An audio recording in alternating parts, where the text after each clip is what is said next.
del texto a mí. Es como un diálogo entre el texto y el lector. Bueno, entonces hermenéutica es un diálogo entre el texto, el autor y el lector. Sí, ahí me faltó entonces como esa introducción hasta aquello. Ahí me falta para que le añadan un diálogo entre el texto, el autor y el lector, porque hay que saber lo que quiso decir el autor, lo que realmente le interpreto yo y el texto. Bueno, entonces primero el diálogo, un diálogo.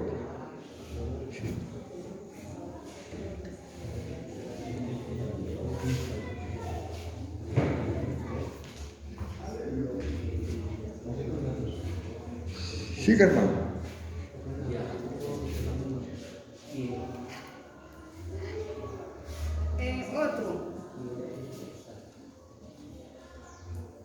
Otro es que lo que a la hermana le vaya faltando, los que van escuchando me lo añaden, pues. Otro es que la lectura e interpretación de la hermenéutica de la Biblia no se hace en diálogo individual y solitario y entre el lector y el texto, sino entre el ámbito de una comunidad en la que nació el libro y a la que pertenece quien ahora lo lee, es decir, en el ámbito cristiano. Entonces, el diálogo del contexto cristiano. Muy bien. Diálogo de autor. Autor-lector. El diálogo del contexto cristiano. Si nosotros no leemos la Biblia, de muchas maneras se puede leer. Ustedes no sabían que la Biblia se lee hasta para brujería. ¿Sí? Yo conozco brujos en Segovia que tienen la Biblia y leen la Biblia desde, ¿sí? Para brujería. No sé cómo se hará, pero correcto. Siga, hermana. O sea, que depende del contexto de donde se lee. El contexto de donde se lee. O sea, usted está diciendo que la Biblia se lee para brujería, entonces ellos lo leen desde ese contexto. Del contexto. Correcto. Nosotros la vemos desde el contexto cristiano. Siga, hermano. Sí. Yo también escuché un muchacho que dijo, yo tengo una oración que es de la Biblia y me sirve para curar picaduras de culebra, y la saqué de la Biblia, entonces, pero uno ya sabe que... Eso es correcto. Nosotros lo leemos desde el contexto cristiano, siempre tenemos la llave. La llave nuestra para una buena hermenéutica es Cristo. Siempre abrimos la llave y lo que diga de la llave, esa es la interpretación que le vamos a dar. Por ejemplo, la de los ancianos la dimos del contexto de la grandeza de las coronas para Cristo. Por eso interpretamos que los 24 ancianos son los 24 libros de la Biblia. Porque la finalidad de los 24 ancianos es demostrar que Jesucristo es el que se habló en Génesis capítulo 3 y el verso 15, el que había de venir y que todos los profetas hablaron de él. Entonces él hablaba claramente de lo que está escrito de mí, en la ley, en los profetas y en los escritos. Si hay profetas, escritos y ley, hay revelación de Cristo. Si no hay, o sea, los ancianos son los que tienen la base. Los ancianos, muy importante, el Antiguo Testamento. La lectura del Antiguo Testamento es importante porque es la validez de Jesucristo. La validez de Jesucristo. O sea, la primera revelación de Cristo está en el Antiguo Testamento. Eso es lo que yo quiero decir. Eso es de donde nos lo presentaron. Que la finalidad de Cristo era primero revelar el Antiguo Testamento. Primero. Si no son esos 24 ancianos, ahorita no tuviéramos a Cristo, correcto. Los 4 seres vivientes son los que solidifican y sostienen a Cristo, pero el Cristo de los ancianos. Si usted quita a los ancianos, los 4 seres vivientes quedan sin apoyo, se derrumba el trono. ¿Sí? A eso me refiero. Hermenéuticamente el trono se derrumba si no hay 24 ancianos. Si hay 24 ancianos, caben los 4 seres vivientes de Ezequiel.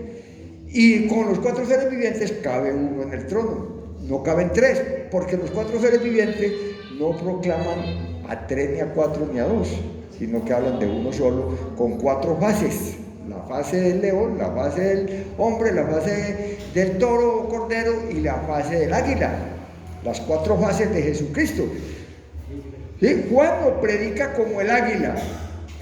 Entonces habla de que viene de la palabra del principio, baja a la tierra como carne, y la carne vino a lo suyo, y los suyos no la recibieron. Y empieza a hablar del águila, de cómo es el proceso. El hacha, es el único evangelio que habla, el hacha está puesta a la raíz de los árboles. Entonces, todo eso empieza a hablar de lo que viene de arriba como testimonio para los de abajo. Entonces, Juan lo habla como el águila que aterriza, y así termina porque tiene los 10 yo soy. Así termina porque tiene los 10 yo soy. Yo soy el pan de vida, yo soy la luz, yo soy el camino, la verdad y la vida. Yo soy, bueno, todos los 10 yo soy, del yo soy no habla sino el águila. Los otros no hablan del yo soy, porque el hombre no lo revela como yo soy. El águila lo revela como yo soy. Luego del hombre, ¿quién es el que habla que es el hijo del hombre? ¿Y quién es el que muestra el diálogo más grande con Pilato? Lucas. Lucas es el que demuestra todo eso. Por eso, como hombre, Lucas tenía que ser gentil. Yo, todo el mundo escuchando y ordenaron las cosas, yo mismo Teófilo quise organizarlas y averigüé bien detalladamente cómo iba a ser el proceso para yo escribirle a usted este cliente que era el hijo del hombre. Y entonces a los gentiles le interesa quién es qué. Oye, busqué, y de qué estudiantes, y en qué trabajamos. El hombre mismo empieza a averiguarle por todo, Dios no. ¿Sí? En cambio, cuando es en la vida cristiana, ¿y qué hermano usted? ¿Cuánto tiene bautizado? Y arranca por otro lado, ¿sí o no? Entonces, el hombre habla de la grandeza de cómo humano es el que corresponde a la revelación de Dios. El Mateo, que es el rey, arranca de Jesucristo como rey. Lo sube al monte, subiendo en el capítulo 5 lo sube al monte. ¿Al cual monte? Al monte de Sión. Claro que es un monte, nosotros simbolizamos por hermenéutica que era el monte de Sión. La Biblia no habla de cuál monte, sino que va dando la subida a un monte, y ese monte es precisamente el símbolo de la grandeza que tuvo Moisés en el Sinaí. Así como un profeta tiene grandeza en el Sinaí, ahora viene este y tiene la grandeza en el monte de Sión, interpretado por nosotros, pero es un monte, subió a un monte. Y Marcos no tiene esa analogía porque uno coge un buey o un cordero, lo sacrifica, no le interesa hijo de quién, ni de dónde viene, ni nada, y no qué hizo. Entonces Marcos arranca como el cordero que vino a sacrificarse por nosotros haciendo bien, arranca con todos los milagros, hace buena claridad de los milagros, dialoga el sufrimiento, todo el padecimiento lo explica bien Marcos lo habla como el cordero. Entonces son los 4 seres vivientes. Bueno, hermanas, sigamos entonces, vamos con 2 diálogos importantes, el diálogo con el texto y el diálogo en el contexto cristiano, muy interesante. No hay que darlo todo, así vamos en términos generales porque nos vamos a borrar. Bueno, otro es que para hacer ese proceso de hermenéutica a la Biblia hay que leer, comprender y creer. Bueno, muy bien.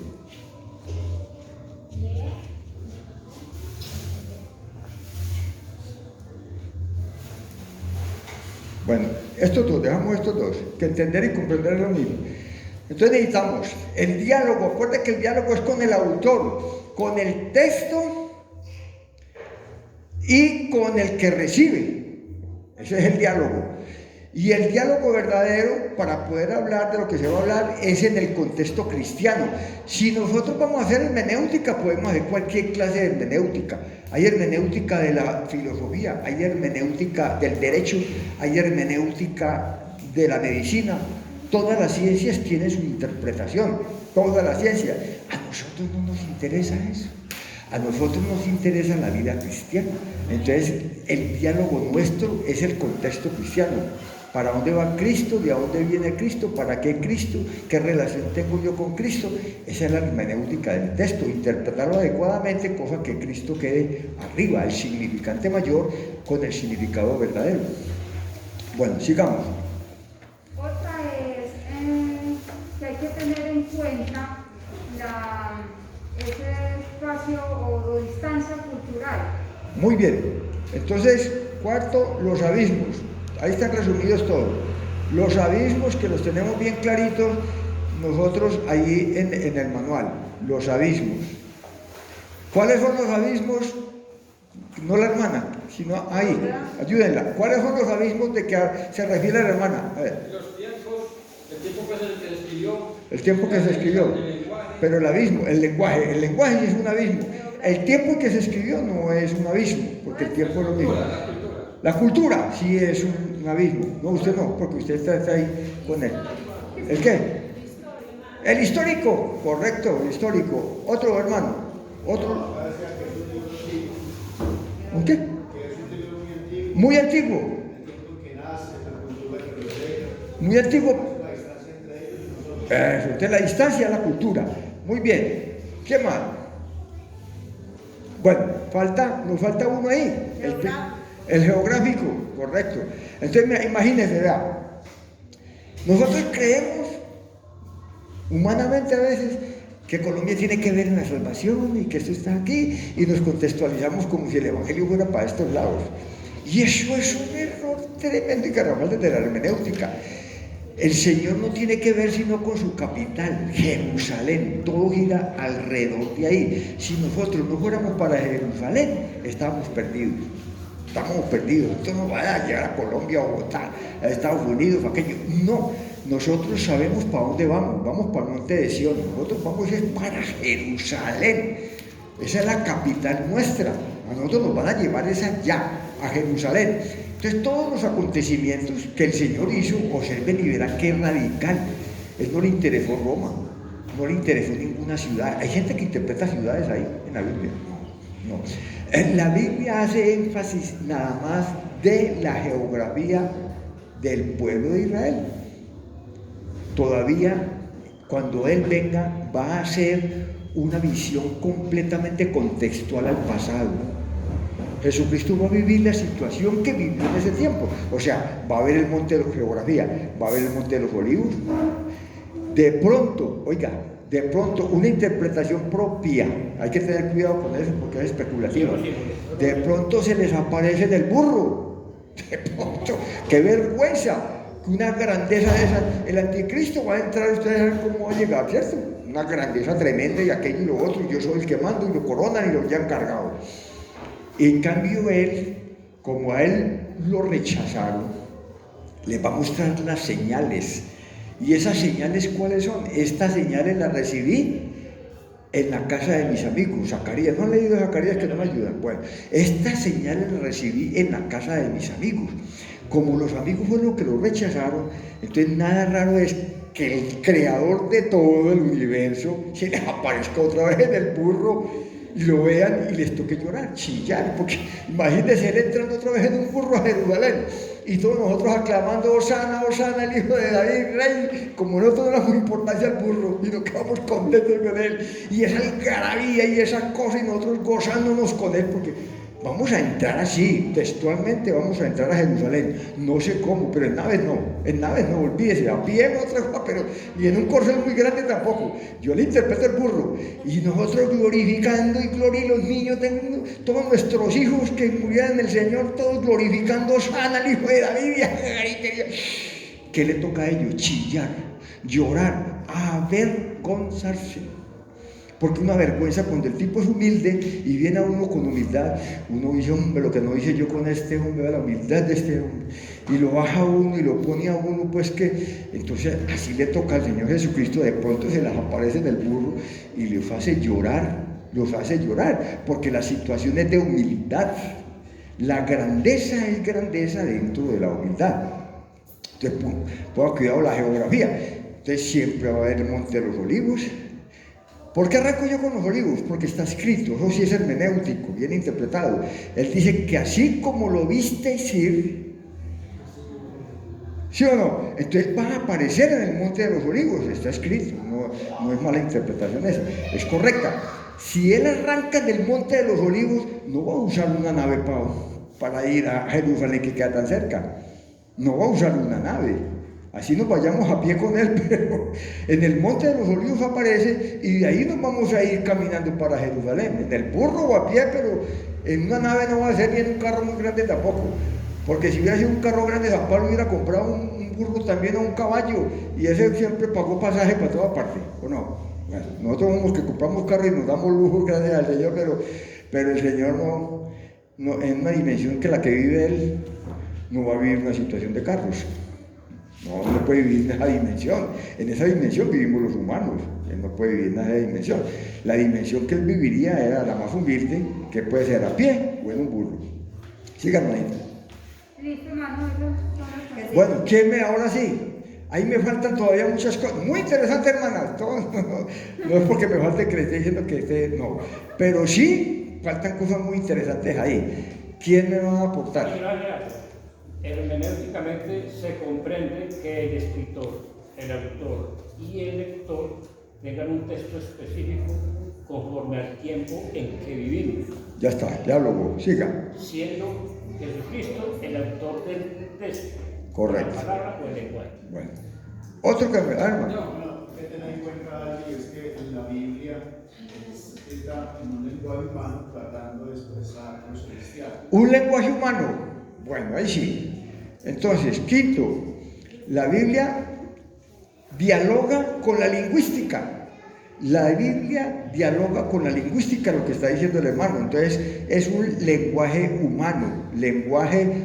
O sea, ¿por qué tenemos que estudiar lingüística?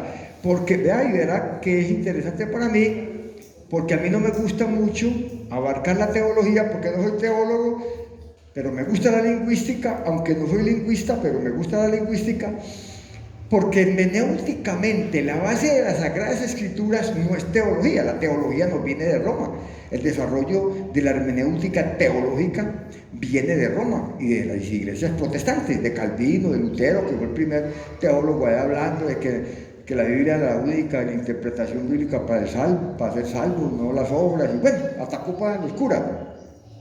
En cambio, Pablo, Pedro, Juan, y sobre todo pues entonces la palabra en sí, el Señor Jesucristo, hablan de un lenguaje humano, porque el lenguaje se humanó. En el principio el verbo era con Dios y el verbo era Dios, y vimos su gloria como del unigénito. Jesucristo no pudo hablar otra cosa diferente de un lenguaje divino.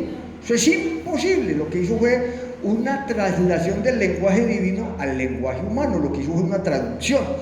Esa traducción fue vivida, porque si él no hubiera vivido conforme a las palabras, tampoco hubiera tenido valor. Entonces Jesucristo lo que dijo, lo vivió. La importancia entonces del lenguaje humano es eso, que Jesucristo nunca fue divino. Eso es un problema hermenéutico en la iglesia. Aquí habló como hombre, aquí habló como Dios. Eso no está desde el lenguaje. No, ¿por qué? Caminó sobre el mar, muchos caminaron sobre el mar. Resucitó muerto. ¿Quién resucitó muerto fuera de Jesucristo? Eliseo. Imagínate que con un cadáver y lo tiraron allá y resucitó con solo tocar los huesos de Eliseo. Con solo tocar los huesos de Eliseo se levantó el cliente ese y salió a la carrera. ¿Sí o no? Bueno, lo estoy interpretando yo, ¿cierto? Pero tú casi la carrera porque venían los ladrones. Listo. Entonces, Elías. Entonces, ¿Jesucristo porque resucitó fue Dios? No. Acuérdense, no se les olvide que hermenéuticamente no podemos hacer tropezar los textos. Filipenses capítulo 1 y capítulo 2 hablan claramente. Dice que no escatimó el ser igual a Dios como cosa a que aferrarse, sino que se humilló hasta lo sumo, hasta la muerte y muerte de cruz. Él dejó de ser Dios para vivir la parte humana, dejó de ser Dios. ¿Por qué? Porque renunció. Entonces no era Dios. No, un momentico, que yo puedo ser el presidente de la república y por venirme a enamorar de una muchacha campesina volverme a sembrar papas y yuca y me la cojo y ahí me la llevo para la presidencia, ¿o no? Yo me puedo bajar la posición de lo que voy a ganar, ¿o no? Como Pablo, yo me hice al inteligente como inteligente, al ignorante como ignorante. Pablo se rebajó y ganaba. Eso hizo Dios. Dios renunció. ¿Lo estoy interpretando yo? No, es la Biblia la que nos está dando esa interpretación, que Él renunció. Porque si Él no renunciara, el que le pegara en la cara se metía en la grande, se le hubiera secado la mano, ¿o no? se le hubiera secado la mano. Inmediatamente, ¿cómo es que le pega y ¡ping! Y a mi mujer le seca la mano, ya queda vuelto nada.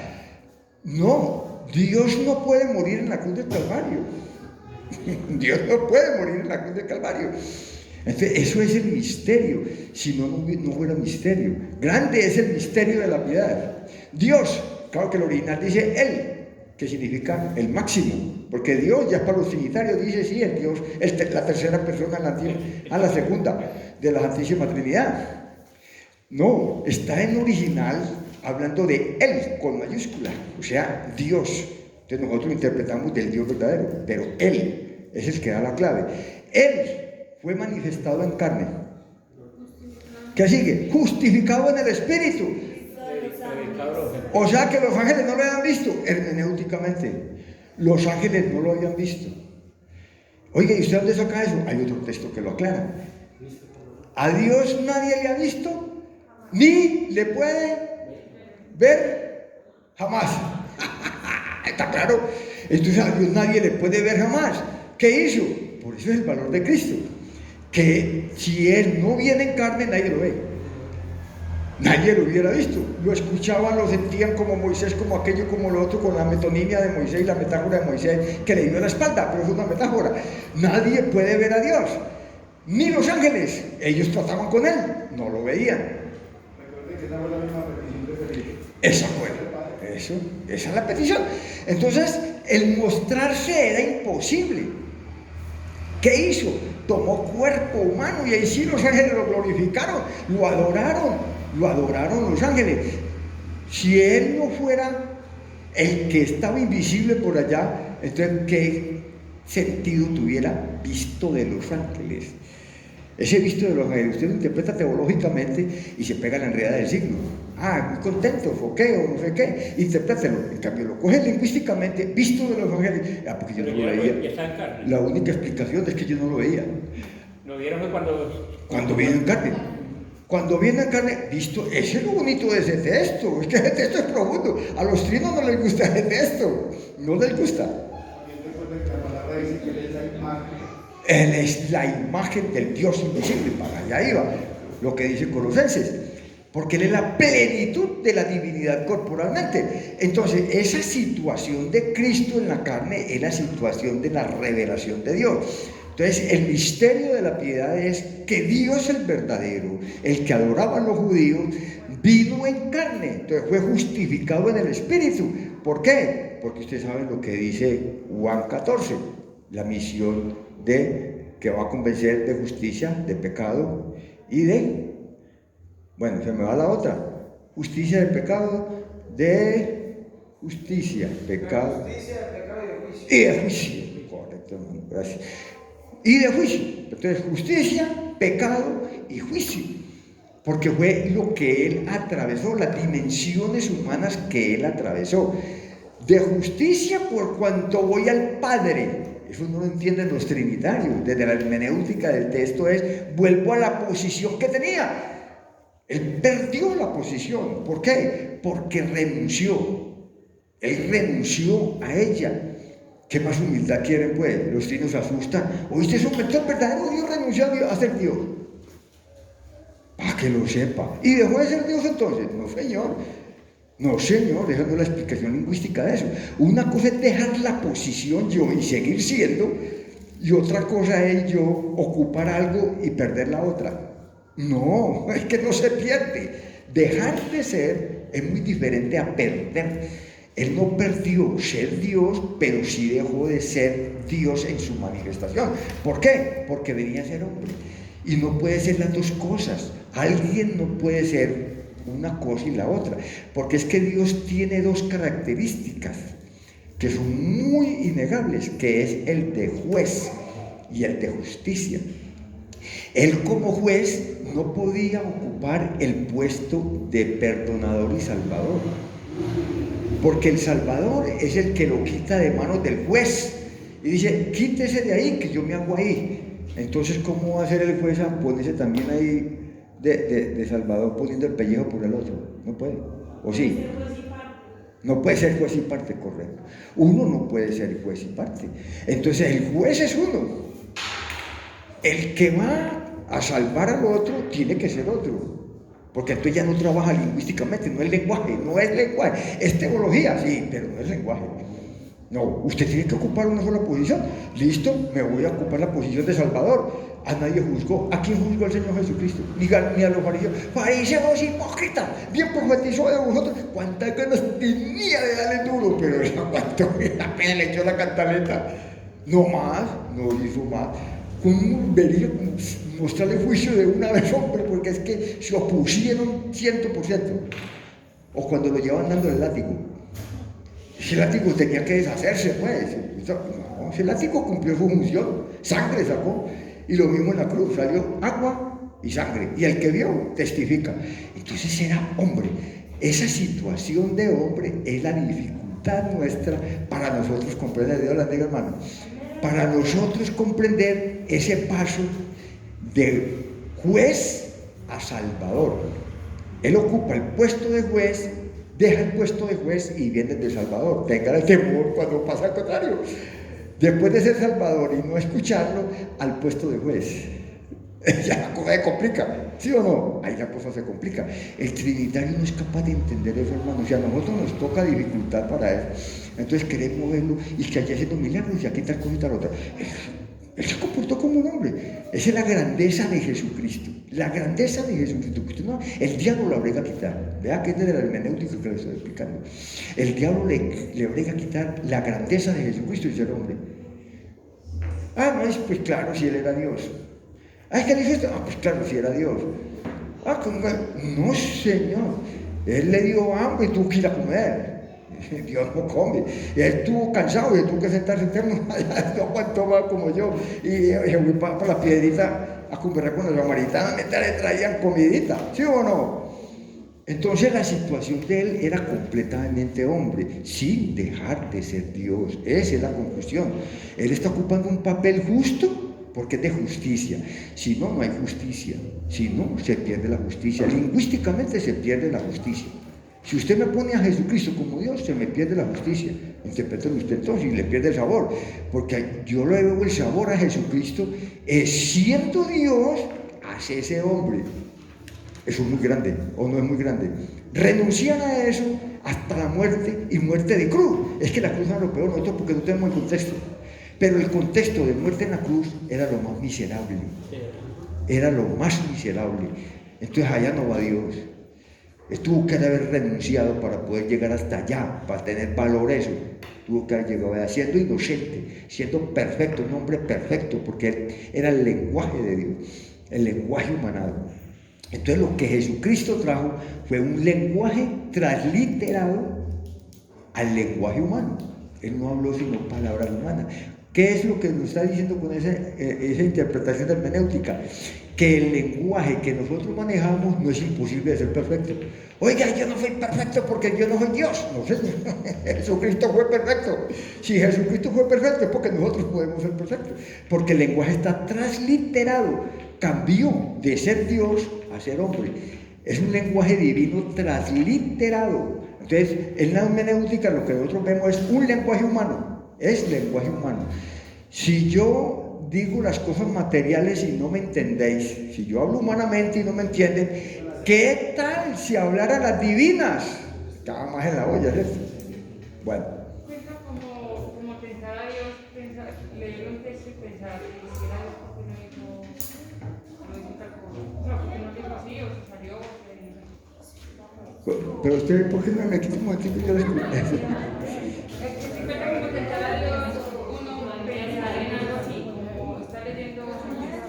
Sí.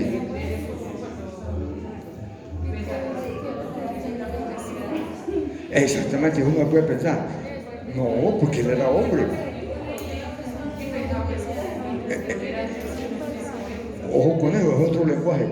Porque dice, si Jesucristo lo hizo, yo lo puedo hacer. Usted tiene que ir al nivel de Cristo. La voluntad de Cristo es que nosotros lleguemos al nivel de Él. Bueno, vamos a almorzar porque... Sí, vamos a almorzar.